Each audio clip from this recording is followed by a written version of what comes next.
Just a few weeks ago, I posted what is the most in-depth and the longest deep dive I've ever done on a platform in the channel's history, covering what is my personal favorite platform and what is likely the most popular one in the entire channel, the Remington ACR, or in the airsoft world, the WE-MSK. And during said deep dive, I went through all of the external and internal modifications to get your ACR running exactly like mine to get the best performance I've ever seen out of any ACR in the world of airsoft. Not to pat myself on the back too hard, of course. But after an issue that I ran into during today's game, it might be time for a rather big change for the channel staple. Welcome to the Wolf's Den, and to all of our new viewers, I am very excited to have you guys here today for a video that demonstrates perfectly the process that I go through in upgrading every single replica I have on the channel. Whether it be the high-performing MSR that you guys saw last week, or the channel staple of the Remington ACR, the revisited deep dive video of which is finally on the channel.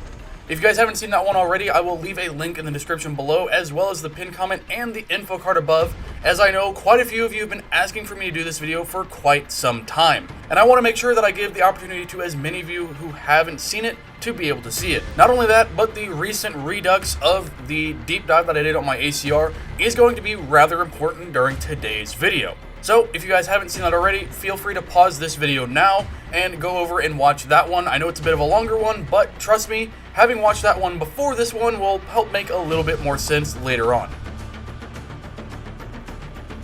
And welcome back. Today we are once again back at Bing Field in Alton, Illinois for a beautiful day of airsoft. In today's video, we are going to be playing 2 rounds of Team Deathmatch on Bing's newest field, Kill House, which you guys have been seeing a lot of on the channel. Don't worry, I will get you guys some other fields, but with this field being as popular as it is here at Bing, the refs have been taking us out to it quite a bit, and I figured it was a good opportunity to get the ACR back out again after just doing the deep dive redux a couple weeks ago. But before we roll into gameplay, I wanted to include a little section of me helping out a fellow player that will come up again later in today's video.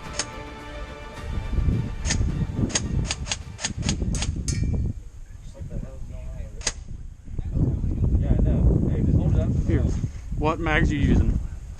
EPMs? Yeah. 3.2s? Yeah. Try this. Just try a different mag real quick, see if it fixes it. That shot right through.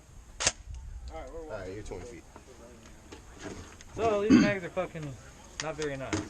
EPMs are kind of picky sometimes. Cook there at the shop told me that I gotta break them in as I play. Yeah. That's true. So those higher springs can get a little tricky, so. Make sure you also don't overfill them, because they'll literally start grinding BBs. Is that probably what I did then? I mean, you could have, it's possible. I don't know. Yeah, so you can tell when it's firing a blank. It sounds a little different. But if I hold it upside down, it works just fine. Yeah, I bet you just need to break your springs in, because I mean, when it feeds, it's fine. Yeah. But you just need to break them in a little bit. Did you just buy them? It worked great last week.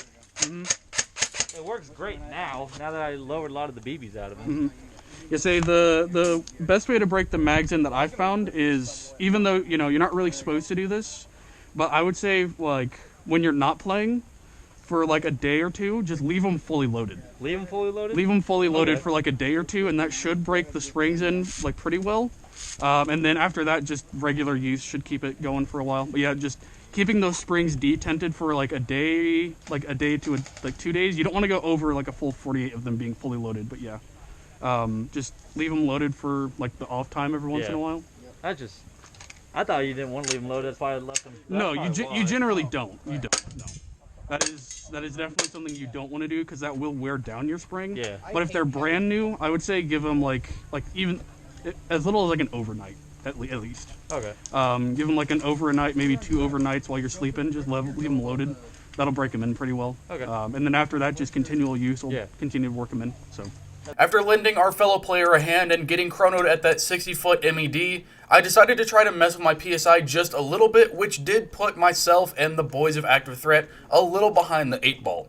We aren't getting out to the field that much after the game actually started. It's only maybe 30 seconds after, but I did want to try to get my PSI down just enough to get to that 20-foot MED for this smaller field. So, as we're getting onto the field, I have to re-chrono again before we can jump back into the game. My witness. Nope, that's too hot. You can't play here. What am I at? 1.63. Still? What the hell? Okay. Wait, let me turn off. So it didn't change at all after messing with my my stuff. 0.92. Point? 0.92. Unfortunately, even after lowering my PSI down a little bit, it's still just above that 20-foot MED limit, so I will have a 60-foot MED for this entire game. That is going to make things a little bit trickier for this smaller, more condensed map, but I'm going to work with it as best I can and let the active threat boys take the more forward approach while I give them covering fire from a further distance. It's also important to note that as I'm providing cover, you guys might want to keep an eye on the accuracy of my ACR as we go through the game. As a baseline to start the game, everything is as it should be. Very consistent accuracy when I take my time and actually focus on shots, and a little more sporadic when I start laying in the trigger. Nothing too unordinary right now, but just keep an eye on it as the game progresses.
I got him off the corner, you're good.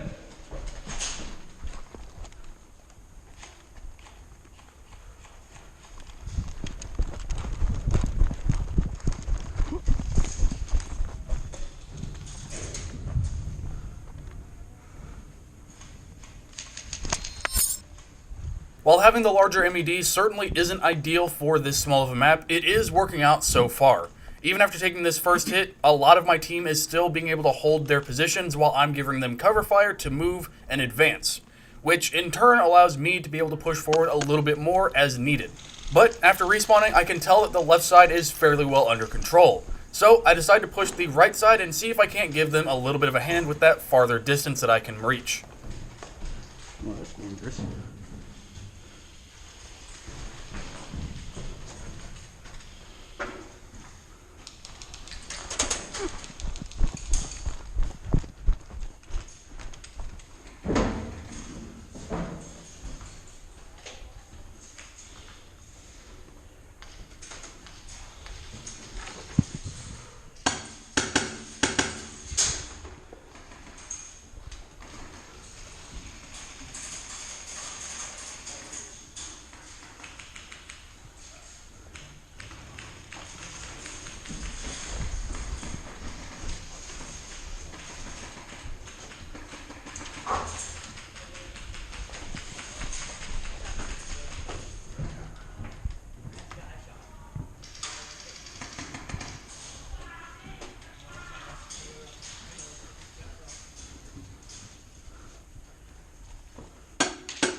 Heading back for my second respawn, I can tell that this area here in the middle on the right side is going to be a major contender for both teams.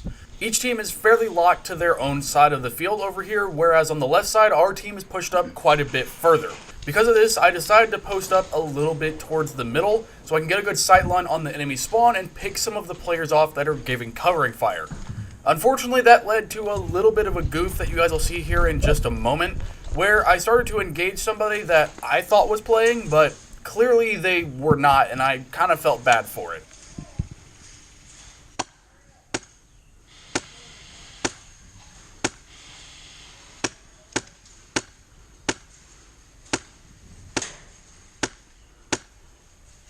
As I mentioned, I couldn't readily tell if this player was actually playing. It became rather apparent rather quickly that he wasn't, since he wasn't moving from the spawn. But it did bring up a pretty interesting point where I could tell that some of these rounds were definitely hitting him, but because he wasn't actively playing, he was just standing there taking it. You guys let me know in the comments what you think of this. Is this the right move for this player, or do you think he should have moved a little off from the side, away from where his friendly players were actually engaging our own team? Of course, I don't particularly think that he's in the wrong for doing what he's doing. He's just standing at the back of the field minding his own business. I just don't know that I would personally want to stand directly where people's line of fire would be, which would risk me getting shot a bunch. Maybe that's just me.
With our second round coming to an end, this is where the player that I helped out earlier comes into play again. When you saw him before, he was having a bit of difficulty with his mag situation, which was a fairly easy fix for me to help him out with.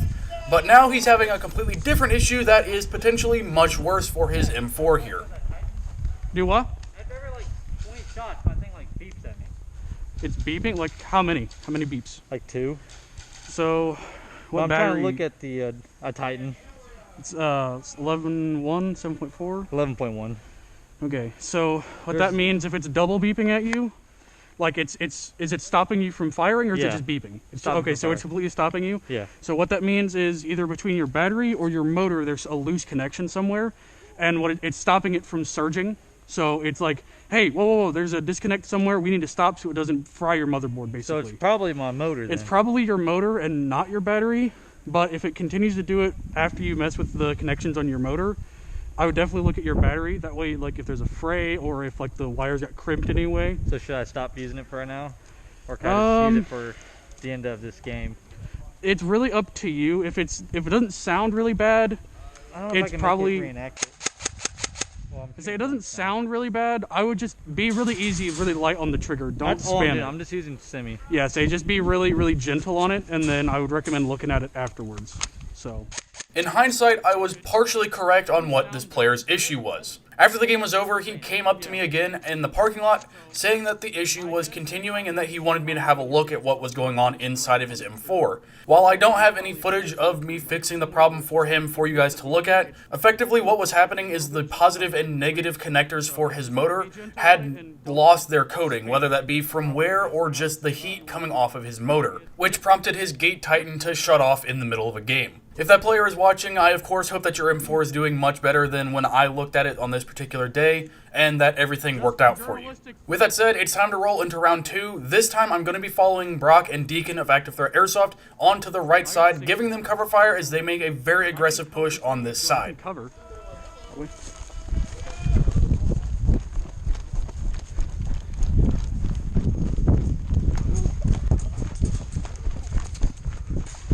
I'll cover this left side, Deke.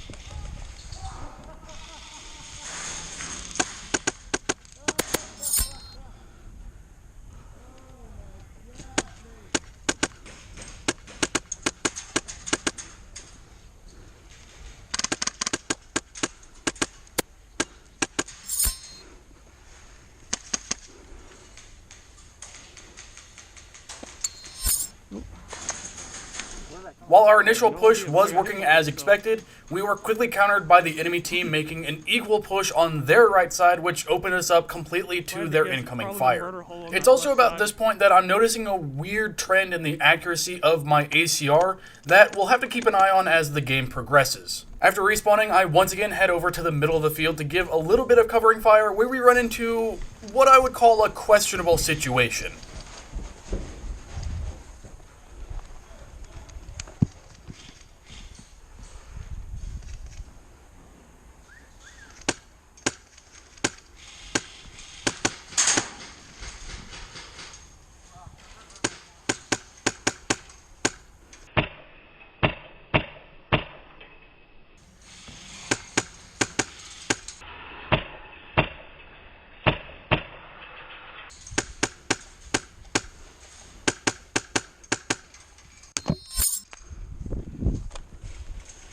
I'm not hitting that guy. I guess they're curving to the right. That's my guess. Otherwise, I don't know how I'm not hitting that dude. We'll see. As you guys may know if you've been on the channel before, I'm not someone who just likes to blanket sweep call someone a cheater, and this one was definitely a little weird. Looking back at the footage in slow motion like you guys saw just a second ago, some of these rounds definitely look like they should have made a solid impact. And by extension, he reacts to the ones that look like they made an impact like they actually hit him. But it also kind of looks like the light is playing weirdly with the rounds entering the Connex box before they actually hit him.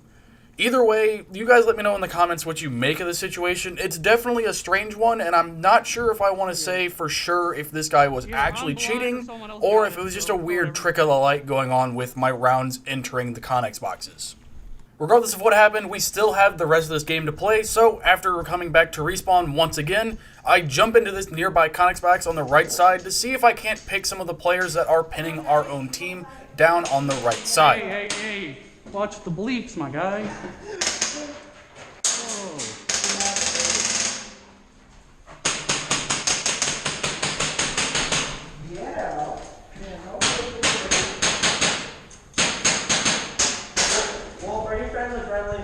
Huh? Are you family friendly? I try to be as much as I can. Okay, I'll try not to go. I mean, I can just bleep it if it's really bad. Take it out the noise. I mean, Hold on, I can take it. I do apologize if this section's a little loud. The gunfire... I do apologize if this section's a little loud. The gunfire inside these Connex boxes is absolutely crazy because of the way that the sound echoes around and bounces inside of these things. So it makes the... and it makes the audio in the camera just absolutely muddled. So I apologize if it's extremely loud for you. Just turn it down for a little bit, and when I walk back out, you can turn the volume back up.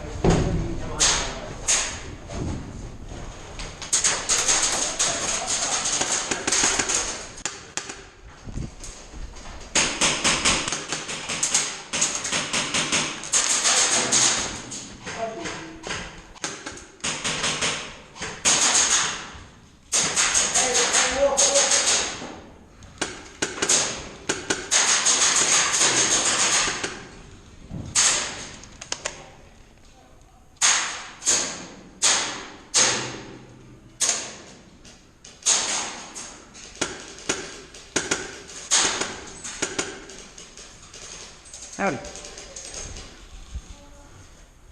As some of you have noticed during this game, my rounds are starting to get a little weird.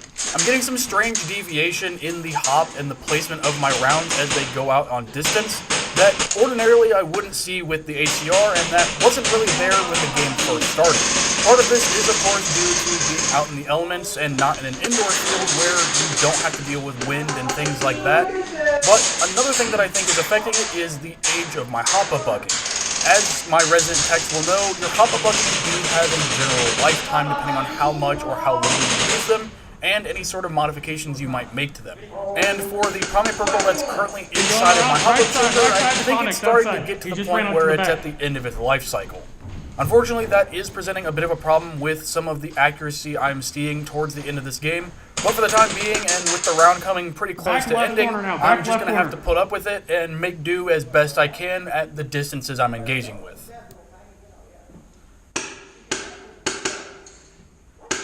He's back in, back in, back in. I got him. I think he's out. Pretty sure. If he didn't take that, I'd be surprised. I do see a couple muzzles poking off the back right corner of the green at the back as well. Kind of looking off to the side. Did he not take that? Because he acted like he did. There he goes. Okay, he got it. Cool, cool, cool. That was Brock. I don't think they like my binary.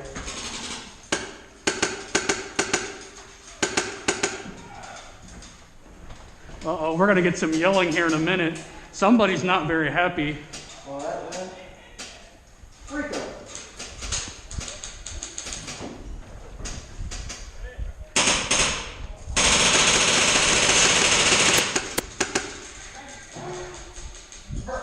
Roland, I think you just tucked Dirty to the back. He's running back, he's running back.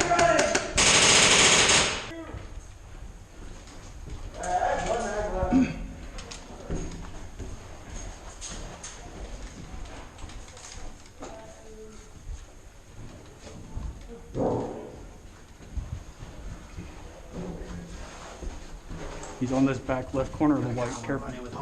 Go, go, go, go. He's on the back left corner. If you didn't catch what just happened there, I was maybe an inch or two off from nailing Deacon right in the face with that round as it went into the Connex box. Thankfully, I did miss on this one, and he was just fine, but that would not have been very fun. Now, what is pretty funny is what's about to happen when I round this corner, which has got to be one of the funniest oh shit moments I've ever captured on camera.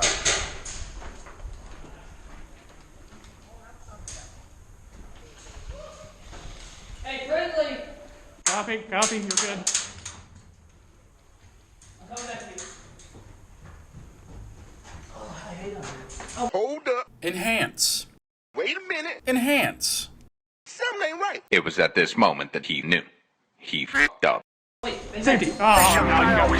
We'll get 'em next time. And that, ladies and gentlemen, has got to be probably my new favorite Hey, goof careful. by yours There's a truly. puzzle right there. You see, Eddie of Active Threat Airsoft is probably familiar to those of you that have been on the channel before. I've played with him and against him many times on the channel in many different game modes in different scenarios.